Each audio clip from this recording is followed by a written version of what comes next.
रोहन नावाचा एक मुलगा होता. दररोज सकाळी तो गॅलरीत उभा राहून आईवडिलांना बाय बाय करायचा. ते ऑफिसला गेले की घरात फक्त रोहन आणि त्याची खेळणी राहायची. एके दिवशी त्याने रेडिओ लावला. आतून गाणी, बातम्या आणि लोकांचे आवाज ऐकू येत होते. रोहन विचार करू लागला, या रेडिओच्या आत एवढे लोक बोलतात, पण मग दिसत का नाहीत? तो दिवसभर विचार करत राहिला आणि शेवटी ठरवलं, रेडिओ उघडून पाहायचा.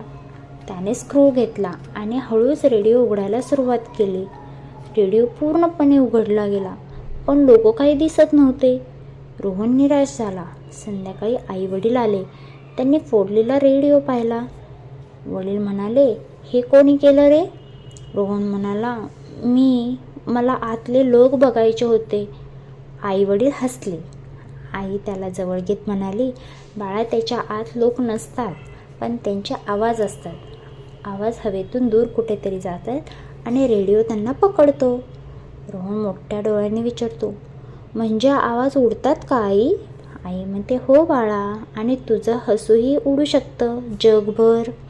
रोहन हसतो आणि म्हणतो, मग मी नवा रेडिओ घेईन, त्यांचे आवाज पुन्हा ऐकायला.